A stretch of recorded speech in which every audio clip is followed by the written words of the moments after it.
Hi everyone, and in this video I'll be telling you how to solve the question number 27A from the sample paper basic 2025.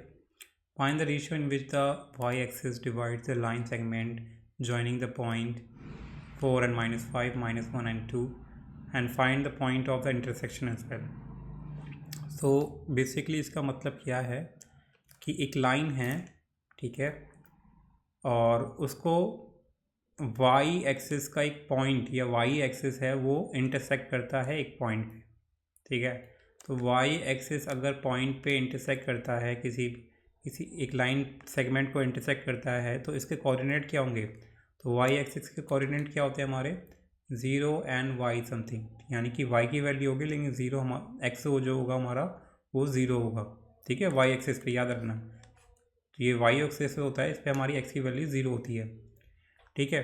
तो यानी कि जो coordinate होंगे वो x की जो वैल्यू होगी कोऑर्डिनेट में वो ज़ीरो होगी, एंड वाई की वैल्यू जो होगी वो क्या होगी हमारी कुछ भी हो सकती है, यानी कि कुछ नंबर्स हो सकते हैं। तो यानी कि अगर एक लाइन सेगमेंट है जिसके दो पॉइंट दे रखे हैं 4 एंड -5 एंड दूसरा दे रखा है हमारा -1 एंड 2, तो जो ये वाई एक्सिस है ये 0 एंड वाई पॉइंट पे इंटरसेक्ट कर रहा होगा। तो इसके हमें कोऑर्डिनेट फाइंड करना है प्रॉपर, यानी कि वाई की वैल्यू भी फाइंड करनी होगी। तो हमें रेशियो फाइंड करना है, ठीक है, और पॉइंट भी फाइंड करना है, पॉइंट ऑफ इंटरसेक्शन भी फाइंड करना है। तो इसका रेशियो हम मान लेते हैं k/1, ठीक है। ऐसे ही सॉल्व करते हैं इस क्वेश्चन को। तो k और 1 को मान लेते हैं इसका रेशियो, इस पॉइंट का इस लाइन सेगमेंट को डिवाइड करने का रेशियो हम k/1 रेशियो मान लेते हैं। तो आपको क्या करना है, कुछ इस तरीके से लिखना है, इसको हम a मान लेंगे, ठीक है, और इसको हम b मान लेंगे, एंड ये जो पॉइंट है इसे हम p मान लेंगे। तो आपको इस तरीके से स्टार्ट करना है अपने सॉल्यूशन को। लिखेंगे let AP is to PB B k/1 ratio, ठीक है। तो इसके लिए हमारे पास फॉर्मूला क्या होगा, जो x के कोऑर्डिनेट होता है, x जो पॉइंट होता है इसका वैल्यू होती है हमारी, इसका जो फॉर्मूला होता है वो क्या होता है हमारा m1x2 प्लस m2x1 अपॉन में m1 plus m2। m1 m2 क्या है, ये रेशियो है, और x1 और x2 हमारे कोऑर्डिनेट है। ये हमारा x1 हो गया और ये हो गया हमारा x2, ठीक है। ये y1 हो गया और ये हो गया हमारा y2, ठीक है। तो इसमें हम पुट करते हैं, क्योंकि x हमारा ज़ीरो है तो ज़ीरो पुट कर देंगे, और यहाँ से हम m1 क्या है हमारा इसमें, देखो m1 क्या है हमारा इसमें, m1 ये हो गया और m2 ये हो गया। तो मल्टीप्लाई करेंगे हम पहले m1 x2, तो ये कितना हो जाएगा हमारा k मल्टीप्लाई -1 यानी कि -k, और उसके बाद 1 m2 x1 फॉर्मूला है ना, m2 x1 यानी कि m2 ये हो गया हमारा 1 मल्टीप्लाई 4 यानी कि कितना आ जाएगा हमारा प्लस का 4, m1 प्लस m2 यानी कि k+1। इससे हमारी k की वैल्यू फाइंड हो जाएगी। तो यानी कि हम कह सकते हैं -k इक्वल टू -k प्लस 4 इक्वल टू 0 हो जाएगा, और k इक्वल टू कितना आ जाएगा हमारा 4, यानी कि जो रेशियो हो गया, तो हम कह सकते हैं देयरफॉर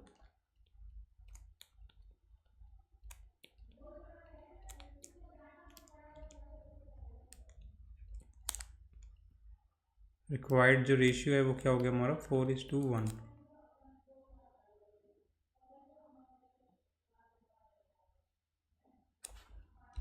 तो अगर रेशियो आ गया हमारा 4:1 तो हम अब y की वैल्यू भी फाइंड कर सकते हैं। तो y की वैल्यू क्या होगी, तो y का कोऑर्डिनेट फाइंड करने के लिए, y की जो वैल्यू है उसे फाइंड करने के लिए हमारे पास क्या होता है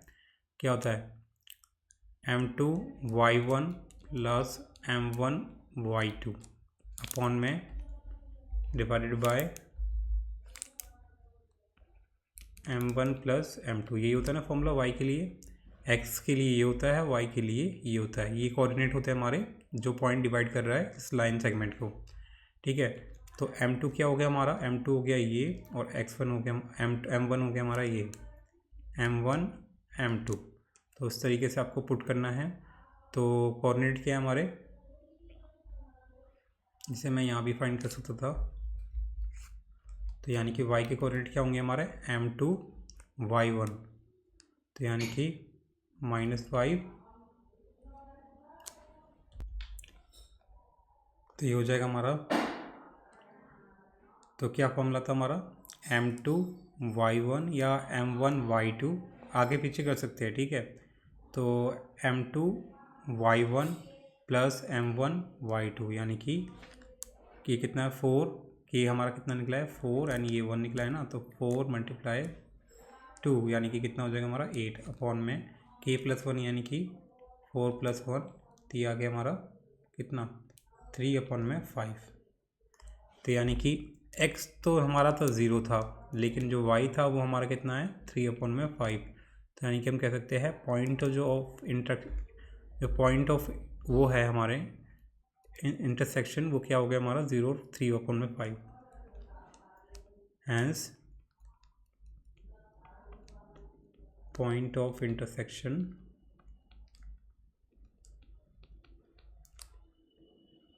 is 0 and 3 upon में 5. So this is how we can solve this question guys. Hope you like it. Subscribe for more video. Till then, bye bye.